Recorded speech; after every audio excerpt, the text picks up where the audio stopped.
you're just dipping your toes in or gearing up for a big expansion, we've got the goods, the tools, and the know-how to help you.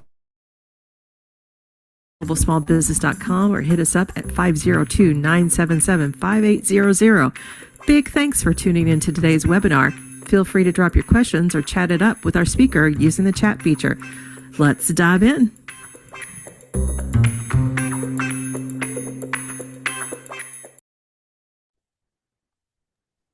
Hey, welcome everyone. Welcome to another Toolkit Tuesday. It's a great Tuesday here in Louisville, Kentucky. I hope you're having a good day. Thanks for joining us today. I'm Dave Etkin. I'm the director here at the Louisville Small Business Development Center. So happy you could join us today. As always, just to make sure that you can see and hear us, and because I'm totally unsupervised today because Janet is elsewhere this morning, just look at the bottom of your screen. You should see the toolbar kind of pop up. If it doesn't, hover over that and it will come up with your cursor in there. You'll see the little chat button. If you wouldn't mind just saying hello and tell me your name and where you're joining from, just to make sure that, you, because I never know who's out there. I see some folks popping in. So coming on in there. So it's me. There's Patrice. I know there's other folks out there. I can see you. I can see your numbers. Don't know who you are, but tell us hello. Here's Lenny. Delicious in Philadelphia. Awesome. A couple Louisville folks. Thomas, good morning. Really happy you guys could pop in today.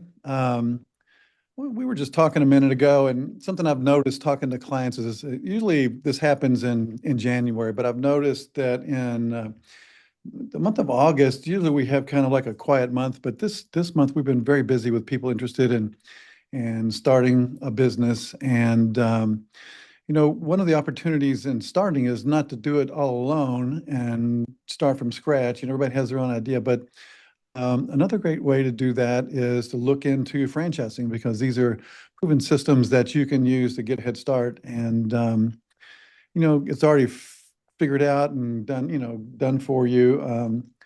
I've owned a couple of franchises myself and I've had great experiences with both of them. So I invited my good friend, Patrice Miles, to come and talk a little bit about franchising. She is a franchise expert and a great speaker, a good person to know for a lot of reasons. And I'm happy to have her here today. Patrice, how are you this morning? I'm doing fine. Yes. Thank you so much for having me. Good. So you are one of our go-to experts for franchising questions. So I'm just going to hand it off to you. Let's just dive in and get started here. Awesome. Well, I'm going to share my screen with you all. So hopefully everyone can see that. Can you see that, Dave? Looks great. Awesome. Well, thank you so much. As Dave said, my name is Patrice Miles, and I am a franchise business owner also, but also a career ownership coach at the Entrepreneur Source. And I basically work with individuals that are going through career transition to really help them explore if business ownership could be a possible career path for them. My coaching, it is completely free. That's why I love working with the SBDC. Yes, I did say free. I work with anyone, anywhere in the nation. And I developed this webinar in particular because over the years, as I have worked with so many clients going through transition, I have seen them make a lot of mistakes when it comes to exploring franchise ownership. So I was really excited that Dave, brought me on to talk about some of those mistakes. Also, before we dive into those mistakes, I just want to make sure to stay till the end because we will have some question and answer time in case I don't cover everything. And I also have a free gift for anyone that's on the webinar that will help you if you're going through career transition or if you're actively looking for a franchise. So make sure to stay till the end. But before we dive into the 10 biggest mistakes that I want everyone on this webinar to avoid when buying a franchise, I want to tell you all just a little bit about myself first so you can understand why I'm talking about this. And then, of course, just the why behind why I love helping people explore business ownership. So we are going to dive in.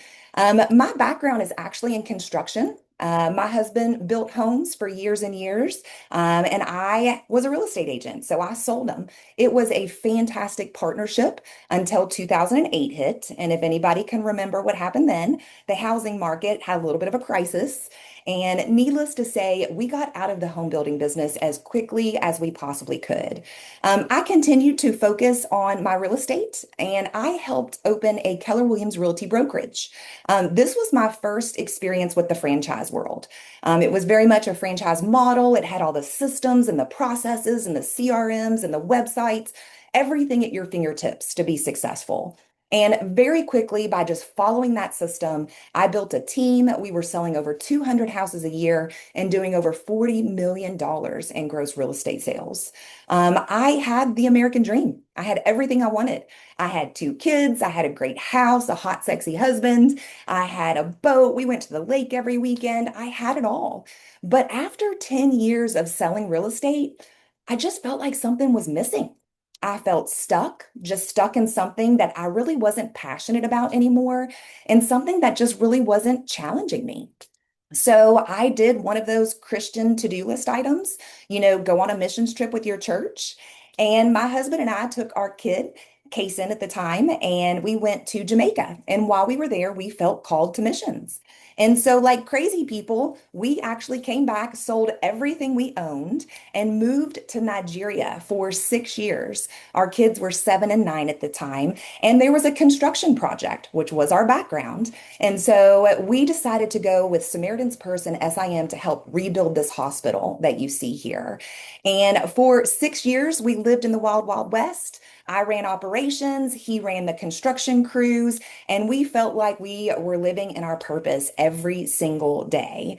But there was bigger plans because we had little kids that were actually trying to come and get on our labor crews.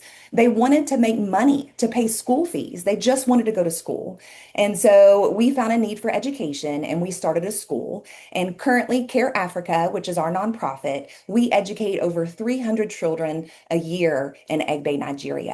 This job, what I do today, allows me to be able to go back and forth and still manage that nonprofit from afar. We came back to the United States in 2019 after over 32 bouts of malaria between myself, my husband, and my two kids. We knew we needed to come back. We also had kids going into high school. And then 6 months later, after we returned, COVID hit. So, in isolation in our home, we started to say, hey, what's next? What are we going to do now? We can't have just served our purpose and that's it. And so, what did we do? We started another business. That's what we knew. This time it was a remodeling company. And while my husband was getting that off of the ground, I was approached by a firm out of Bluffton, South Carolina called My Business on Purpose. They wanted me to come and help them with their business owners doing coaching and consulting. And so for 4.5 years, I liberated business owners from chaos. And that's exactly what they were in, chaos. I loved it, but I was exhausted. I started to wonder what would happen if I actually got people before they leapt into a franchise or acquisition. What would happen if I was actually able to let them realize everything that a business was going to require of them before they made that leap? And that is why I started the Entrepreneur Source. So I now have the joy of helping people explore business ownership. I provide them all the tools and the resources so they can go and discover if it truly is a fit for their life. Because we all know not everyone should be a business owner. There are plenty of people out there that should not be doing this. And so we do have a few coaching sessions prior to exploring franchises to really understand their personality, their strengths, their weaknesses, and their goals. We do some education on different models. We talk about funding, and then I play matchmaker. I go out and look for business opportunities anywhere in the nation, wherever they live. And then I walk alongside them as they do their due diligence to make sure that they're not making the mistakes that we're going to talk about today. So we're going to dive in because my goal is to make sure that you all walk away today, making sure that you do not make these mistakes when you're going through the discovery process with a franchise. So let's dive in. Mistake number one. Before looking at franchises, you need to clarify your goals. One of those goals is, of course, your financial goals. Another one is your lifestyle goals and your wealth and equity goals. First one, financial goals. What does this business need to make? Yes, we kind of need to know that. Does it need to replace your current income? Does it need to make more than what you're making right now? Does it need to replace your income plus enough to cover your health insurance or any other benefits that your W-2 world has been providing? You would be surprised how many times clients will come to me with a concept already in mind, a franchise they already know about. And I know the financials on this franchise already. And they tell me that they need to make $120,000, $200,000 a year. But yet this concept is only going to make them $60,000 to $80,000 a year. And that concept is okay. They just need to understand that going into it. The next thing is your lifestyle goals. How do you want this business to fit into your life? Are you going to do this full time or semi-absentee? Are you okay with nights and weekends, or does it need to be weekdays only? And do you want travel flexibility? If a business doesn't fit your life, it will eventually run your life. I have had clients come to me and say, "Hey, Patrice, I want to be more present with my kids. I want to be home more. But you know what? I want to open a restaurant." And yes, you can open a restaurant and get a general manager in place to run the day to day. But guess what? When their kids are sick or they're sick, or maybe they're just not having a great day, it's going to be nights and weekends because that's their normal hours of operation. And guess what? That's when you wanted to be home with your kids. So, again, something to understand. Last one is wealth and equity goals. What do you want this business to become? Not every business is an asset and is sellable. There are a lot of service-based businesses that's not necessarily the case. So what are you trying to build?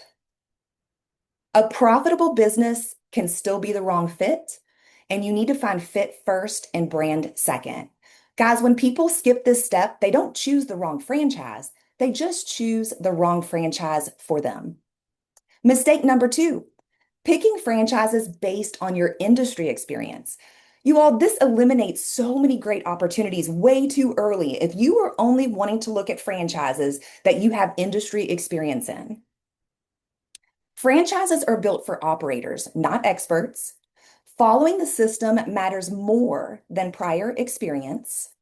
And execution beats experience every time. Experience can actually hurt execution. I'm going to use myself as an example.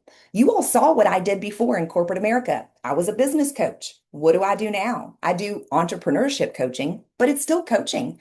The Entrepreneur Source is a franchise. And when I got into this franchise and started seeing the different systems and processes in place, there were many times that we batted heads because I had done coaching. I was a successful coach. I thought I knew everything. And when I saw their systems and their processes, I always wanted to make sure somebody could explain to me, why is this going to work? Because this worked for me, that didn't. And so it took me a lot longer to get my business off the ground compared to coaches that had never coached a person ever in their entire life. So execution beats experience every time. Mistake number 3, underestimating the owner's role in sales and growth. Owners are going to drive early growth and visibility. Sales means relationship building and community presence, and you don't have to hustle forever, but you do at first. You all, no one is ever going to care about your business more than you do. Many people will come to me and they will say, "You know what? I don't really want something that's sales heavy. I don't want to have to hustle." This is very common for me, especially for people that are coming from corporate America and they've never had to do this before. I find that most people aren't afraid of sales. They're afraid of the kind of sales that they imagine. In most franchises, but not all, most of them, you're not going to be cold calling or knocking on doors or selling in that traditional sense, but you are going to be responsible for growth. What that usually looks like is building relationships, being visible in the community, networking with referral partners, following a marketing system, and coaching your team to execute the model. Sales in a franchise is less about pitching and more about just showing up and following the marketing system that the franchisor has put in place. If a sales heavy model scares you, then you should be looking at models where sales can be systematized and quickly, marketing can be repeatable, staff can actually take over the execution, and then the owner can move into leadership and oversight. But this only happens if the owner builds it correctly in the beginning. The goal would be that you're not going to sell forever. The goal would be that you're going to build a machine that sells without you. One of the biggest mistakes I see in people saying is, I don't want sales, without understanding what sales actually looks like in the different models. My role as a coach is to help you find franchises where the sales activity aligns with your personality, your strengths, and your weaknesses, because not all franchises are alike. Mistake number 4, not understanding how to read the FDD. Many people on this webinar, you may not even know what an FDD even is, and that's okay. Most of my clients don't know what that is, much less how to read one, so it can be very overwhelming. The FDD is a risk disclosure document. You're looking for turnover, litigation, closures, and financial structure. You need to know what red flags to watch for. The FDD is not designed to excite you. It is designed to inform you. And most candidates go wrong when they just skip right to item 19, which is the financial performance. They just want to know, how much does it make? And then they just skim the rest. They just assume if the numbers look good, everything else must be fine. Or worse, they never fully read it at all. They just rely on what the franchisor tells them or the developer tells them. Item 19 is very important, but it is only just one piece of the story. Some of the key sections that you should pay attention to are item 3, litigation. Are there any repeated lawsuits? Item 4, bankruptcy. Has leadership declared bankruptcy? Item 7, the total investment. And does this align with your real financial plan? And then, of course, item 19, that financial performance. But how are they listing it? What's included? Is it just the gross revenue and we need to put a pro forma together, or is it the net? And then the last one is item 20, the franchisee turnover. How many locations or territories have opened? How many have closed? Is there any churn that we need to be aware of? One of the things that I help people with is knowing what to look for in the FDD so that they are not surprised later, and making sure that they understand how it fits into or connects to their financial and lifestyle goals. Mistake number 5, we're halfway there, guys. Skipping proper validation with franchisees. First of all, what's validation? Well, it's the best part, I think, of the process. It's where you actually get to talk to other franchisees, other owners who have invested in the franchise, and you get to ask them, how do you like it? Group validation calls are helpful, but they're not enough. You need to ask the hard questions. And you need to talk to newer owners, not just the top performers. I tell all of my clients, validation is where the truth lives. It's where the light bulbs should go off for you, because you are talking to other people that are just like you, and they are going to be able to answer all your questions, your concerns, your assumptions, because they probably had those same questions at one time too. Now, when we talk about group validation calls, that is where a franchisee will come on, and then several interested people like you all on this call will come together, and as a group, we'll get to ask that franchisee questions. These are highly valuable because you get to hear questions that maybe you would never have thought of. You get to learn about what maybe others are worried about. But then you're also going to get to see how that franchisee talks about their franchise publicly. Now, the risk with group validation calls is that sometimes in a group setting, people are not always going to ask the hard questions. Sometimes those answers are going to stay surface level, the struggles might get softened, and then sometimes those financial and lifestyle questions just get skipped because everybody's too uncomfortable to ask them how much they make. So, group calls tend to show you the highlight reels, which is okay. But if hard questions do not get answered in those group calls, all of my clients, I tell them to ask for one-on-one conversations with franchisees. This private setting is going to create honesty, and owners are going to be more open to talk to you about their challenges. The quality of your validation is only as good as the questions that you ask. I have a list of questions that I give to all my clients to make sure that they're getting answers to any fears, concerns, or assumptions that they have about the model. The last mistake in this mistake number 5 is when you only talk to rock stars. The franchisors love to give you their rock stars, and that's great. We want to hear from the rock stars. I want to know what makes you a rock star. Why are you so different than everybody else? They truly will show you what's possible, but it's not enough. I need to talk to somebody that's brand new, around a year, because I want to know what obstacles they faced. What is the next year of my life? What could it look like? And then we also want to talk to owners around 2 to 3 years in. So that way we can see what's the light at the end of the tunnel look like. Rock stars are going to tell you what's possible, but newer owners are going to tell you what's probable. Mistake number 6, letting fear, urgency, or pressure drive the decision. Transitions can create emotional decision making. I see it all the time. Good decisions are not rushed, and clarity creates confidence. This is a mistake I normally see with people going through transition. I hear things like, I just got laid off. I need to start something tomorrow. I can't stay here another year. I'm going to go crazy. And then I hear this one sometimes too.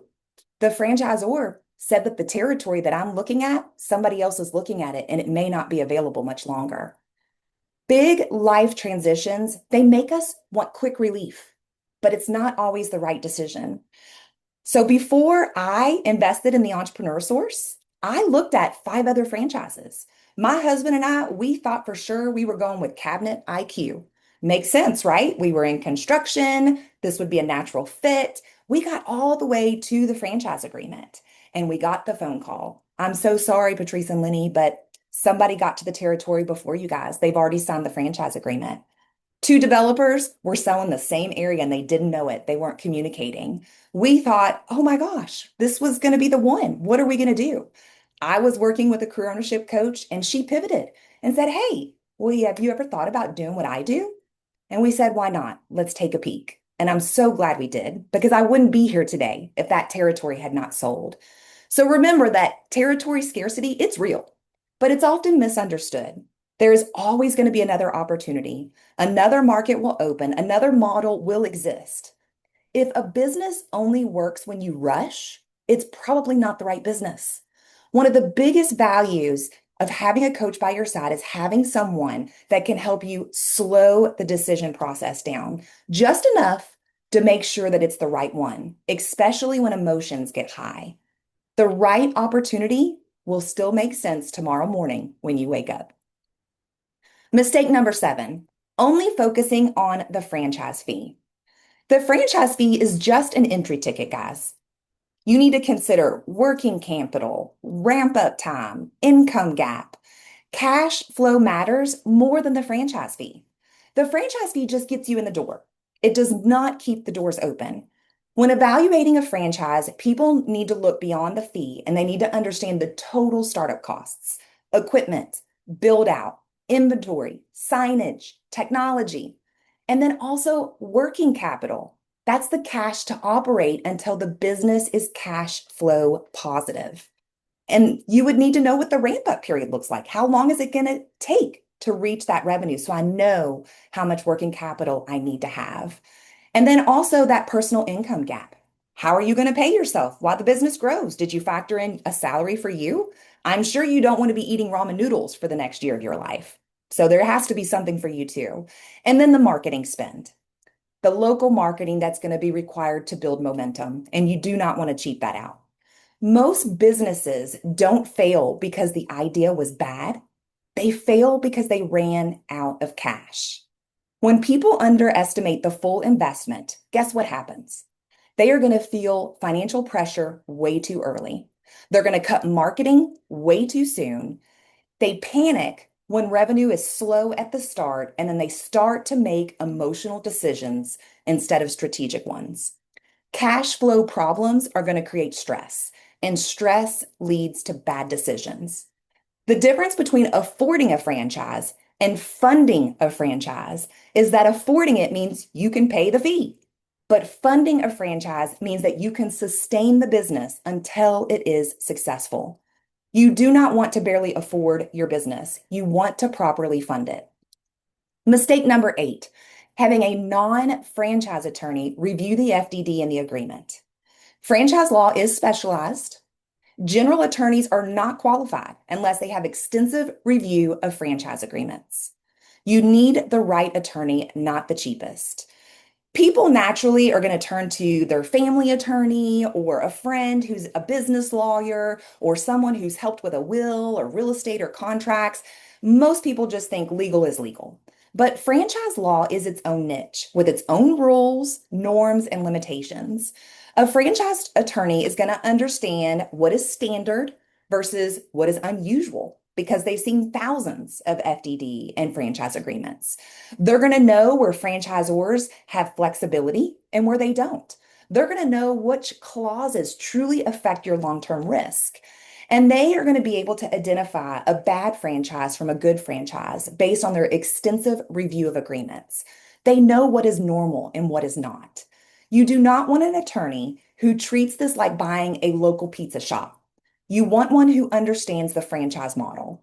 One of the things that I help people with is making sure that they have the right professionals on their team. One of those being an attorney who specializes in franchising. So that way they can get the guidance that actually fits this particular type of an investment. Mistake number 9, not getting pre-qualified for funding. Funding is strategic, not one size fits all. Get pre-qualified and work with someone who looks at your full picture and has closed hundreds of loans. You need to meet with a lender prior to searching for franchises so you know what you can get approved for. SBA is a wonderful program, but not everyone can qualify. There are certain debt to income ratios, credit scores, and income requirements. And knowing what investment level you can qualify for before you fall in love with a franchise is very important. The SBDC and Dave, which is here today, are great resources for amazing lenders that will be happy to meet with you and give you some education around your funding options and what's going to be required of you. The wrong financial partner can cause serious delays and or denial of your loan if they don't know what they are doing. So if you found your financial partner on your own and not through a coach or a consultant or the SBDC, make sure that they have processed several SBA loans and that they know what they are doing so you don't experience delays. All right, last mistake, surprise, surprise, trying to navigate franchise ownership without a coach. This is a high stakes one time decision, guys. Guidance is going to help you avoid costly mistakes. You do not have to figure this out alone, so why would you? Most people that come in contact with me, they've started this journey alone by just Googling best franchises, or they talk to a friend who owned a business, or they might go to a franchise expo. They speak with maybe one or two brands and they kind of just stop there because there's a lot to choose from. Most people don't realize how limited their view is when they're looking from the inside. It's hard to make a clear decision when you're only seeing a very small piece of the picture. There are over 4,000 franchises out there, so don't limit yourself. What a coach is actually going to do, well, I'm going to, of course, help you clarify your financial, lifestyle, and wealth goals. But I'm also going to make sure you understand different business models, all the different funding options that are out there. And then I'm going to prepare you for those validation conversations to make sure that you're asking the hard questions. Together, we'll be able to look for red flags, and then I will stay objective when your emotions get high. A good coach is not there to push a franchise on you. I work with about 350 at all times. They are not a fit for everyone, but I am going to be looking out for your best interests to make sure that you're not getting yourself into something you shouldn't. The most expensive mistake that we've talked about here today is not getting help early. Every mistake that we've talked about is much easier to avoid when you're not doing this alone. So definitely set up a discovery call with me. I'll be happy to talk about your goals. You can scan this QR code. You can also visit my website at journeytobusinessownership.com. And I do have a free gift for anyone that would like one. You can just simply shoot me an email to pmiles@esourcecoach.com. There's my phone number also. Don't hesitate to reach out to me. Your Career Revolution book is great for anybody going through career transition and wants to learn more about business ownership. And then the Street Smart Financing is one of my favorite books that dives into all things franchises. But whether franchise ownership ends up being the right path for you or not, the goal truly is the same, that you make a decision that you feel confident about. Thanks so much. And Dave, we can open it up for questions and answers. All right, that was great, Patrice. And if any questions or comments or just want to chat about something, go back to that chat button there at the bottom and put that in there. We'll be watching that. So, you know what I think really resonated with me, what you said early on, and I've noticed this, and when I'm working with clients, is that if the entrepreneur is personal goals and kind of what, their alignment with what they're doing professionally isn't there, even though you might have a successful franchise or a successful business, it's hard on your life. So I think it's really important to do what you talk about is just kind of figure out, what's the value fit and, what fits with your life and stuff. So I appreciate you pointing that out. Thank you.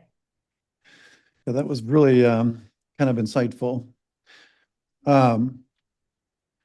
So if you guys have any questions, or let's see, Thomas says, what is the average age of your first-time franchise owner? Yeah, great question. I would say I see most of them in their 40s, but I Mm. have worked with someone as young as 23. Hmm. How about Encore careers and franchises, individuals between 60 and 70? Yes, I am working with a couple right now here in Louisville, Kentucky, and she is 71 and he is 82. Okay. Let's see. Aprila says, would it benefit me as a caregiver? I guess that's what she's trying to say there. Um, Mm, I'm wondering if that's maybe like the caregiver model, because I know that's a popular one right now in the senior could care be, yeah. industry. Yeah. But yes, it's definitely, if you'd like to jump on my calendar, yes, we can talk There we about go. the caregiver model. I know that is a very popular one. I think the latest statistic is that 10,000 boomers a day are aging out. Hmm. So they're not going to have enough room in the next 4 to 5 years for all of the boomers in regards to assisted living facilities and nursing homes. And so the caregiver model is going to be a huge one to be able to take over for Mm, those facilities that just don't have space. yeah. Talk a little bit about that industry. Like, what are the big opportunity areas that you see Yeah, as well, far as industry wise? in general, I would say there's four industries that I'm noticing really, I hate to say recession proof because nothing's really recession proof, Hmm. but through COVID, we saw that they still did well. They didn't decline. Senior care, of course, being one of those industries, but also pet services, Hmm. children's products and services. People will spend money on their animals and on their children, and they will barely even be able to pay their credit card bill, but they will make sure Hmm. their pets and kids have everything they need. And then home services, anything and home improvements, home services to do with the home. Of course, during COVID, everyone was sitting around looking at their four walls and didn't like it. And so they were making improvements, but it's still continued to increase as so many people are still working from home. Hmm.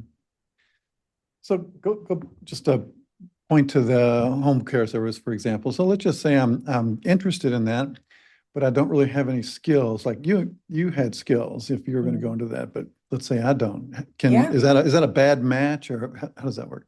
Yeah, yeah. And so one of the things that they actually prefer, which I talked a little bit about this as one of the mistakes, I don't want to know what number it was, but sometimes having industry experience can actually hurt you a little bit because, if you're already doing that business and you have all of these conceptions of, okay, this is the way it should be done, when you Hmm. get into the franchise and they say, no, this is the way we do it, and we've been doing it for 20 years like this and have 200 franchisees that are highly successful. So just do it this way. It sometimes can make it hard.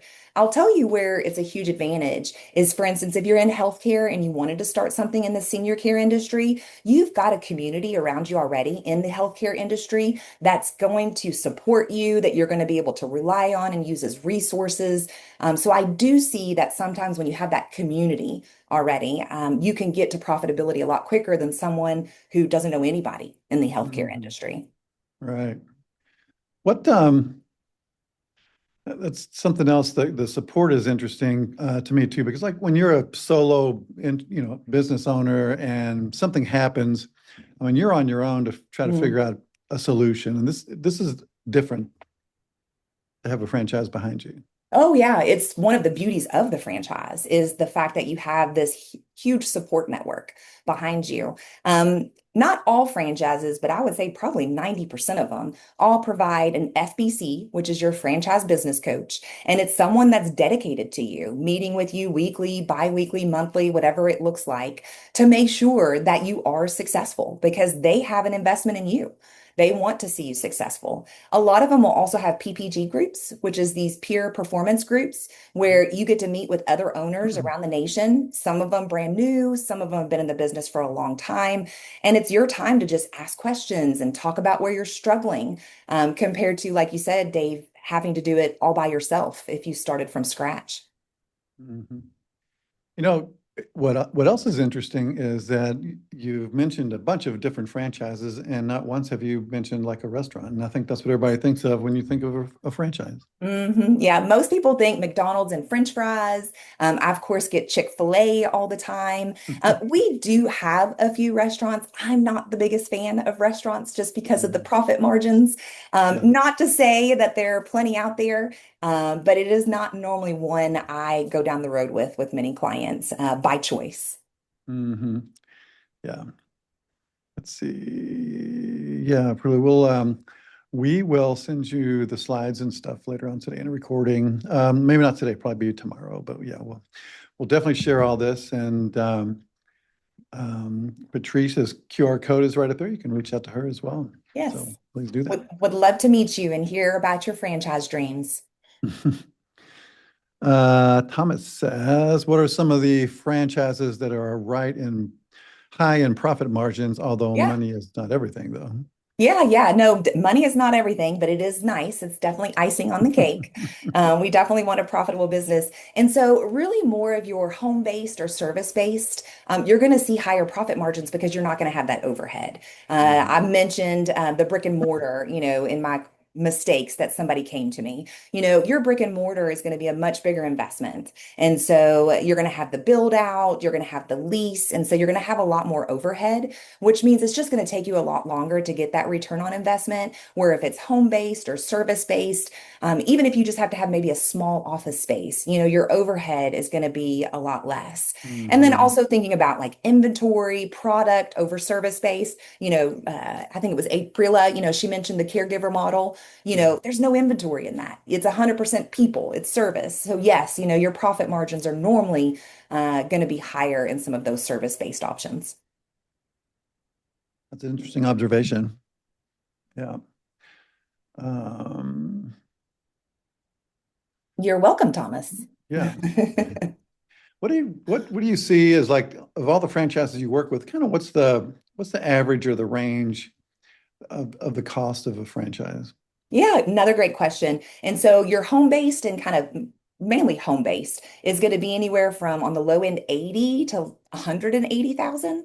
Mhm. And then once we start to get into maybe small office spaces, more of your product based or like a handyman service where now we have a truck and we have Mhm. tools, you're really going to start around 120 and get to maybe 220 to 250, depending on how many trucks you want to start with in the beginning. And then once you hit brick and mortar, even if it's a retail space, I mean, you're talking, a minimum of 200.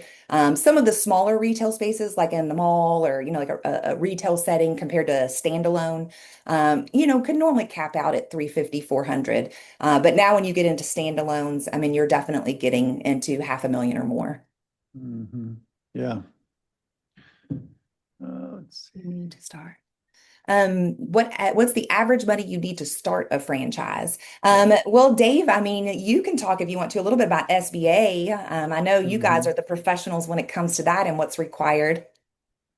Yeah. You will need some cash, and the SBA has a list of approved franchises, so you would want to check that to make sure that it's on the approved list. But the SBA is a great way to get into this. Some programs are as low as 10%. So Mhm. it just kind of depends on how you set that up. But um, again, there's always a way to get things done if you're persistent and you're ready to go. So um, yeah, 20% is the max. So it can Mhm. range between 10 and 20%, depending on the program that we can get you approved for. And again, we don't have money, we don't make loans, but again, we're the facilitator Mhm. between all the banks. We can help put you'll need a business plan and some projections and things, and we'll help you get your loan package all together. We can recommend different banks to go and talk to. Some banks are interested in certain things. Some banks specialize in other. It's kind of good to know to save yourself some time who likes what and who can help you with your opportunity. Yeah. Dave, are you finding that you are having a lot of people still come to you that are wanting business plans in the franchise world, or are you finding more of the franchises are providing that, or at least giving them some information for that? The franchises will give them information, but um, generally we see from the banks we work with, we the financial package is not what the bank wants to see. Mm, So we've developed our own templates and tools that we use in partnership with a bunch of these SBA lenders. So what we produce is exactly what they want for their underwriters. So yeah. it's pretty quick and easy to get it through that way. Yeah, I know you guys have been a great partner for some of my clients, not here in Louisville, but in some other states where they've been Mhm. able to have their SBDC come alongside them and put that Yeah, business plan together. So they're yeah, very presentable to their SBA lender. yeah. We were talking about this earlier too, but everybody starts to get their business plan together. They'll go to chat and say, "Hey, shoot me out a Mm, business plan." And it's an okay place to start, but I would never hand a lender something out of Chat GPT because, first of all, you don't know what's in it. You just are passing somebody else's work along, mm. and there could be a lot of errors in there. So, we go through and really dig into these things, make sure you understand everything. So when you're asked a question, you can answer the question intelligently and not, try to tap dance your way through it because you don't understand what Chat has produced. Yeah, yeah. And David, how much do you all charge for those services? We don't charge anything for the I service. know. So there's no reason to not use the SBDC to at least look over what ChatGPT gave you. Yeah, I always forget to say that. Yes, me too. Um, Well, I don't see any other questions. This has been great, Patrice. You're always so much fun to talk to. yes, thank you so much for having me. I love helping to save people from making some of the mistakes that I've made and others. So thanks for Yeah, having me. we've all made mistakes, so it's good to share. Yes. Well, thanks everybody for joining us on another Toolkit Tuesday, and we will send you a recording and the slides probably tomorrow or the next day. And please reach out to Patrice. She is a great resource. Even if you don't have anything specifically in mind, always build your network with people that can help and get information from. So, Patrice, thank you for sharing today. It's been fantastic. Thanks, Dave. I'm sure I'll see you around. Yep. All right. Have a good All right. Tuesday, everybody. We'll see you next time. Bye-bye. Bye-bye.